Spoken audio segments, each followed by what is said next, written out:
ce nouvel épisode de 3 vins un domaine, nous nous rendons à Blinchwiller avec Pierre Meyer du domaine Hubert Meyer. Le domaine est certifié HVE et a débuté en juillet 2020 sa conversion bio pour 3 ans. Une pratique culturelle qui était déjà implicitement pratiquée depuis des années, mais qui n'avait jamais été officialisée. Mais débutons sans tarder cette découverte avec ce premier vin, un crément brut 100% auxerrois 2017. Donc crément 100% auxerrois, donc on est sur millésime 2017, donc 100% auxerrois parce que l'acidité était plus ou moins correcte.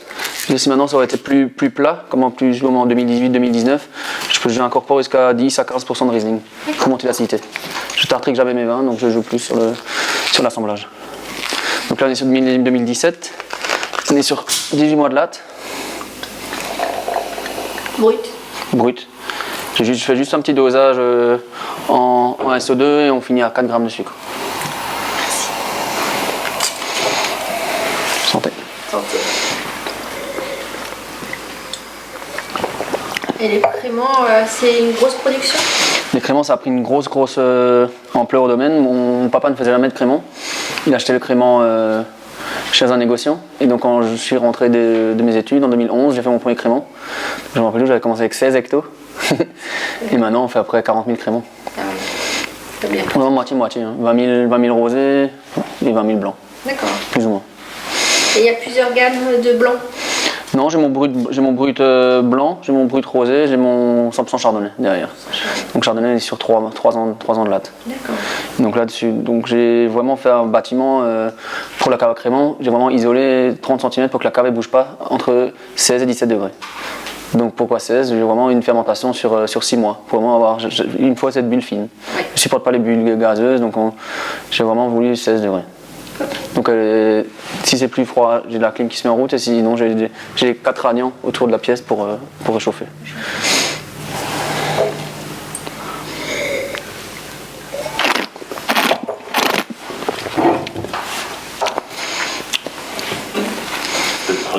Oui. Parler un petit peu du crément. Tu le servirais avec quoi? Là, je servirais à table avec quelques copains bien frais pour l'apéro de fin d'après-midi. Non, j'ai toujours essayé de l'avoir le plus sec possible. Je veux dire, faut que ça reste frais, faut que ça reste suffique comme on dit. Faut pas que ça colle. Tout le but de prendre un deuxième dans la foulée, pas.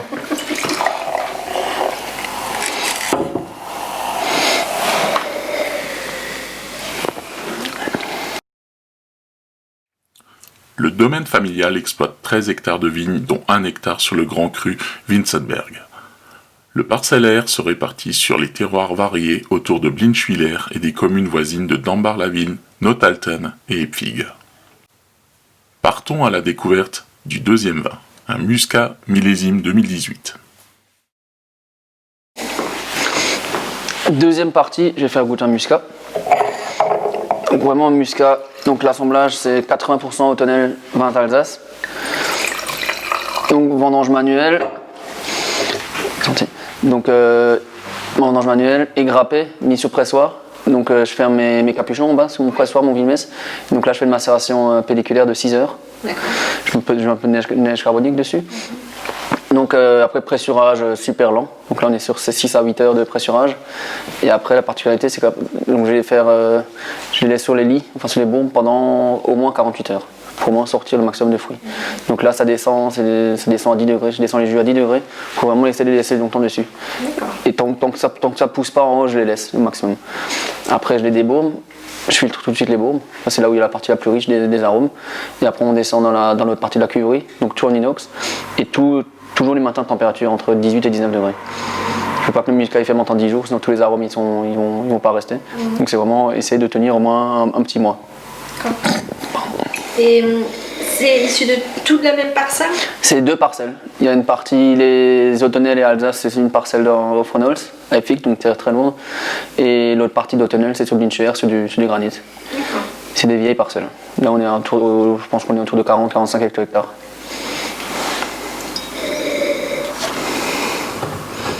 Donc Muscat 2018. Toujours ce nez croquant, je voulais toujours. Le muscat, c'est vraiment ce qui me stresse le plus, je pense, pendant les vendanges. Oui. Parce que je suis chiant avec les vendangeurs. Je leur dis tout ce qui est des barres d'arcure, vous les laissez limite. Je veux pas les gros trucs verts. Je veux vraiment Qu'est-ce qui est mieux? les côtés mûrs, jaunes, mille-rondés. Voilà, en plus, ils ont coulé un petit peu les muscats cette année, donc je pense que ça a coulé. Ouais. Donc je pense que ça peut être dans ce style-là. Donc toujours ce nez croquant, et maintenant tous mes clients disent ils sont bons le muscat, mais je pense qu'il y a du sucre. On dirait qu'il y a du sucre, pas assez gras, mais il y a 0 sucre, et je suis à 14,6 d'alcool. Ah ouais, quand même.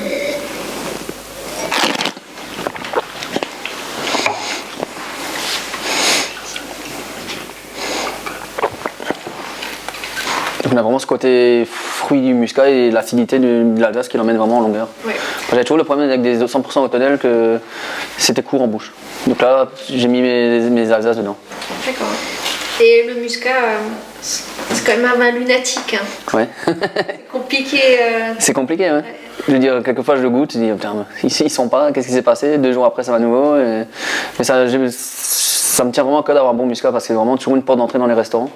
Je dis souvent, je rentre grâce à mon muscat pour essayer de vraiment placer autre chose. Du coup, ton muscat, tu le sers avec quoi? Muscat, c'est maintenant sur l'apéritif. J'ai pas mal de clients qui veulent pas commencer le repas avec des bulles pour des choses pas trop digestes, donc ils passent sur un muscat, ou pour finir un repas, ou pour un petit coup entre amis, ou sur un dessert tarte à la rhubarbe, des choses un peu. Pierre est la 10e génération de vigneron. Il a rejoint ses parents sur le domaine en 2009 après ses études à Rouffach. Il prend la tête du domaine familial en 2014. Pierre fait partie de cette nouvelle génération de vignerons. Le nouveau caveau, mêlant modernisme et tradition, est à l'image du personnage. N'hésitez pas à découvrir ce nouveau caveau et prenez le temps de goûter les crus du domaine. Nous finissons cette découverte avec un vin d'une grande finesse qui est appelé à devenir un grand vin. Découvrons le Riesling Grand Cru Vinzenberg 2015. Donc dernier vin, on va goûter un Riesling Grand Cru Vinzenberg 2015. C'est le grand cru de Blinchwiller. Grand Cru Blinchwiller, du granit. Et comme dit sous les vins génériques, je suis en bouchon Nomacork plastique. Et sur tous mes grands crus, je suis en liège. 49-24. Donc vraiment un gros bouchon, soit bouteille club. Il y a un lot. Hein. Ouais, c'est du 49. Et même 49-25, pardon, 25 pour vraiment essayer de bien le fermer et baisser mes soufres. Là, je pense que je suis au maximum entre 70 et 75 de SO de Toto. Je suis vraiment bon dans les soufres. Grâce à une filtration archi stérile et grâce au bouchage aussi, qui ferme bien. Et c'est quel millésime? 2015. 2015. Donc 2015, millésime super solaire. Et maintenant, pour comparer, si maintenant on goûterait le 2016, il faudrait attendre 10 ans parce que c'est une grosse acidité. Ouais. Autant 2015, maintenant, je pense qu'il faut les sortir.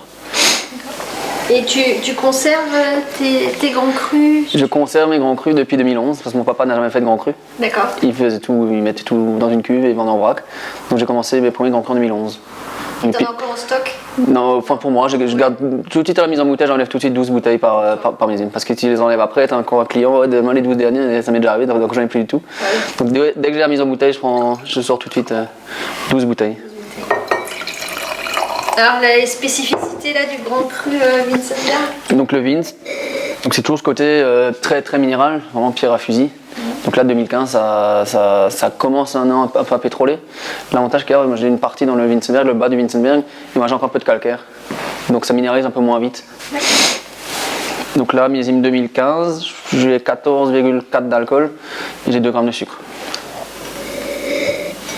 C'est toujours des fermentations un peu plus longues, parce que je suis autour d'une quarantaine d'hecto-hectares. La vigne elle est assez pauvre en azote, donc mes jus sont souvent carencés en azote, donc ils galèrent à finir les sucres. Donc ça finit aux alentours de Noël. D'accord. Et tu fais pas d'ajout de levure Non. Je levure juste le pinot noir. Que le pinot noir. Pour qu'il parte, pour pas avoir de soucis de netteté, de côté acétate. Donc tout le reste après ça part en levure indigène. Surtout les grands crus. Donc les grands crus j'ai jamais levé. Tu laisses faire. Après je les laisse faire, je les soutire souvent entre Noël et Nouvel An. Parce que j'ai une philosophie de mettre en bouteille super tôt. D'accord. Tous mes vins sont mis en bouteille les 2 premières semaines de mars. Avant les premières chaleurs pour vraiment. Pour éviter que ça reparte. Pour éviter que ça reparte, pour vraiment essayer j'ai vraiment l'intention de baisser les soufres au maximum.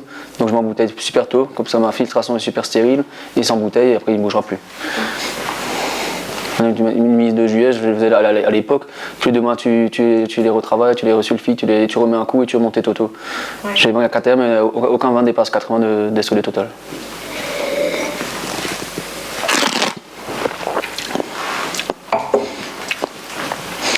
Donc ouais, 2015, faut vraiment, franchement, sur les boire. L'acidité est vraiment descendue dans les chaussettes. Donc là, c'est vraiment vin de gastronomie. Je veux dire, là, c'est sur un poisson sauce, des Saint-Jacques, un petit risotto.